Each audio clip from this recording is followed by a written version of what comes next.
Hello viewers, welcome back to my channel Explore and Evolve. Welcome to Karnataka Diaries.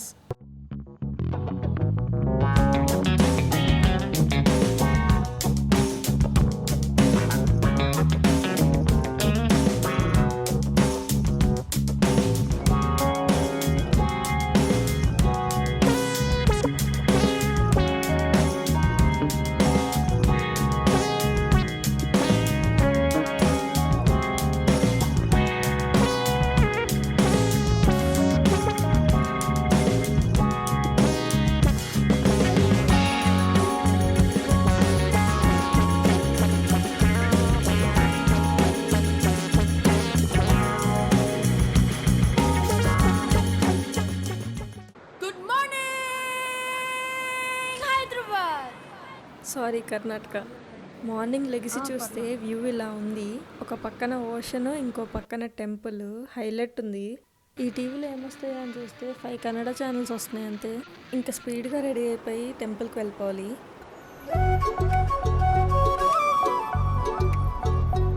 ఇలాంటివి సినిమాలో heroines చేస్తుంటే చూశాను, ఇప్పుడు నేను చేసే ఛాన్స్ వచ్చింది.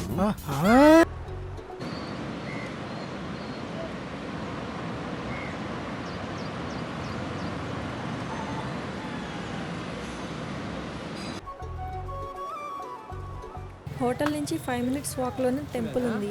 సో మేము నడుచుకుంటూ వచ్చేస్తున్నాము. ఈ టెంపుల్ ఎంత ఫేమస్ అంటే వరల్డ్లోనే 2nd టాలెస్ట్ గోపురం ఇది. ఫస్ట్ టాలెస్ట్ గోపురం అయితే శ్రీరంగంలోని రంగనాథ స్వామి టెంపుల్ గోపురము. అది 239 feet గోపురము. సెకండ్ది మురుదేశ్వర్ టెంపుల్. ఈ గోపురం హైట్ వచ్చేసి 237 feet, 2 feet డిఫరెన్స్ అంతే. And back side Shiva statue వచ్చేసి 123 feet.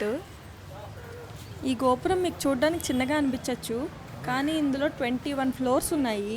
టాప్ ఫ్లోర్కి వెళ్ళడానికి కూడా ఈ గోపురంలో లిఫ్ట్ ఉంటుంది. ఆ గోపురం పైకి వెళ్ళి కూడా వ్యూ మీకు చూపిస్తాను. పక్కనే బీచ్ రెస్టారెంట్స్ కూడా ఉన్నాయి. పక్కన సముద్రం ఉంది కదా, అది అరేబియన్ ఓషన్ ఒడ్డున ఈ టెంపుల్ ఉంది. అంటే టెంపుల్కి 3 sides కూడా వాటర్ ఉంటాయి. ఫ్రంట్ మాత్రం మనకి వే ఉంటుంది.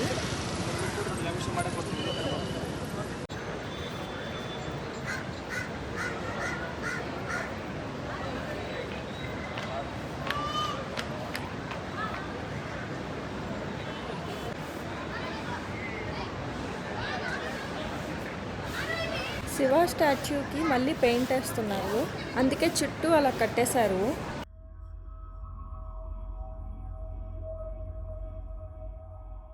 ఈ ఆలయంలో ఉండే శివలింగం కూడా స్వయంభూలింగం. ఇక్కడ లింగం ఎలా వచ్చిందంటే, లాస్ట్ వీడియోలో గోకర్ణ స్టోరీ గురించి చెప్పాను కదా, దానికి లింక్ అయి ఉండేదే ఈ శివలింగం స్టోరీ కూడా. సో రావణాసురుడు సంధ్యావందనానికి వెళ్తూ గణపతికి ఆత్మలింగాన్ని ఇచ్చేసి వెళ్తారు కదా, అది వినాయకుడు కింద పెట్టేస్తారు కదా.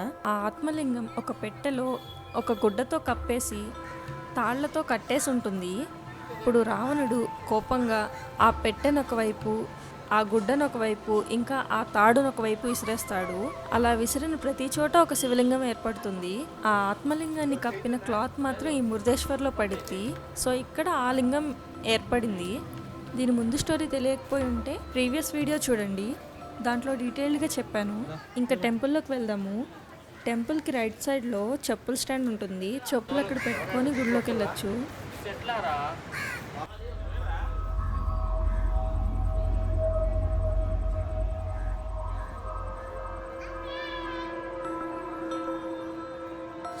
ఇది మెయిన్ గోపురం కదా. గోపురం లోపల రైట్ సైడ్లో లిఫ్ట్ ఉంది. ఆ లిఫ్ట్ ఎక్కి పైకి వెళ్ళొచ్చు. దర్శనం అయ్యాక అక్కడికి కూడా వెళ్ళి వ్యూ చూసొద్దాము.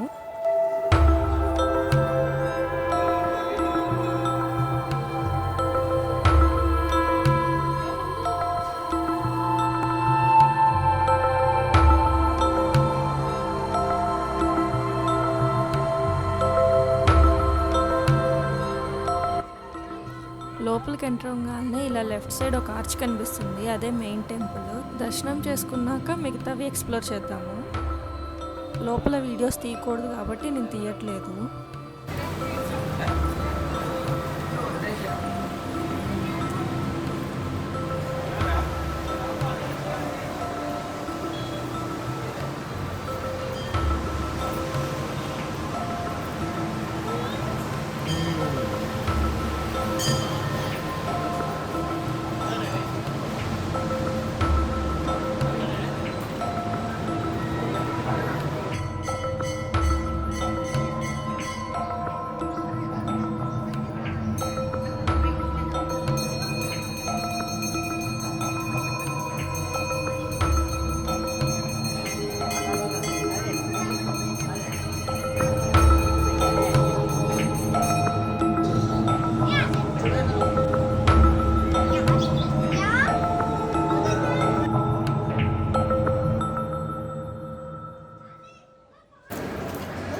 ఇది స్వామివారి బంగారు రథం.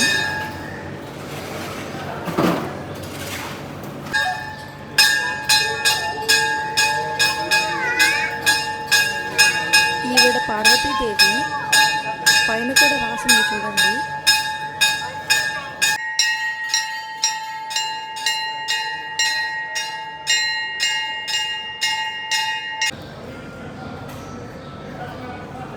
టెంపుల్ అయితే చాలా బాగుంది. ఈయన గణపతి దేవుడు అండ్ ఇక్కడ నాగదేవతలు ఉన్నారు. అండ్ ఈయన సుబ్రహ్మణ్య స్వామి. ఈ టెంపుల్లో శివ ఫ్యామిలీ మొత్తం ఉన్నారు. ఇప్పుడు మనం మెయిన్ గోపురం మీద నుంచి వ్యూ పాయింట్ చూసొద్దాము. మేము టాప్ ఫ్లోర్లో ఉన్నాము.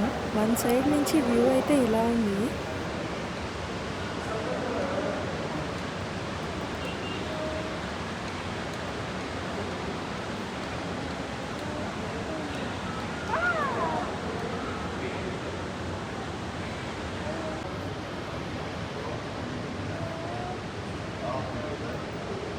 చుట్టూ అరేబియన్ ఓషన్ చాలా బాగుంది. పైనుంచి వ్యూ అయితే ఇందులో చాలా డాల్ఫిన్స్ ఉన్నాయి.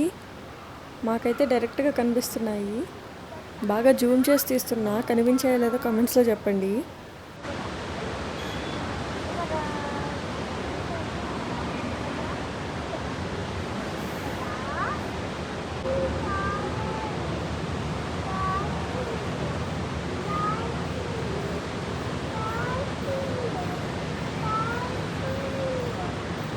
అండ్ ఇంకో సైడ్ వ్యూ అయితే ఇలా ఉంది.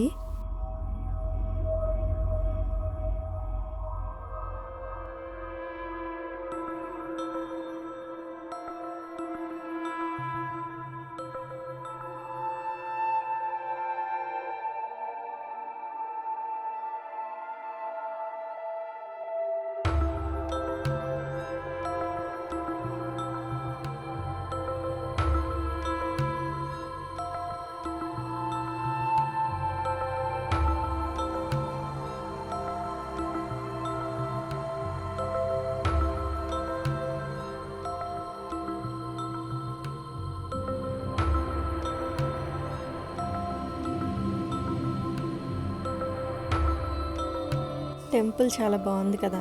ఇప్పుడైతే బయటకు వచ్చేసాము. మేము స్టే చేసే హోటల్లోనే ఫుడ్ కూడా ఉంది. సో అక్కడ తినేసి స్టార్ట్ అవుదాము. మేమైతే దోశ, సాంబార్, ఇడ్లీ ఆర్డర్ చేసాము. రెండు ఎక్సలెంట్గా ఉన్నాయి. కర్ణాటక ఫ్లేవర్ తెలుస్తుంది. మా వాళ్ళు పార్సల్స్ తెచ్చుకొని రూమ్లోనే కూర్చొని అంటున్నారు. తినేగానే వెంటనే స్టార్ట్ అయిపోవడమే. ఎందుకంటే ఇంకా చాలా ప్లేసెస్ ఉన్నాయి చూడ్డానికి. సో ఎంత తొందరగా వెళ్తే అన్ని ఎక్కువ ఎక్స్ప్లోర్ చేయొచ్చు.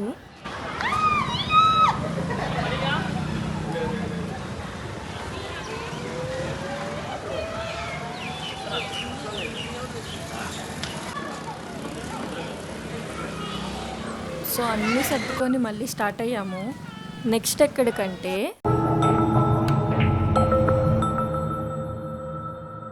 నెక్స్ట్ మేము ఉడిపిలో ఉన్న శ్రీకృష్ణ టెంపుల్కి వెళ్తున్నాము.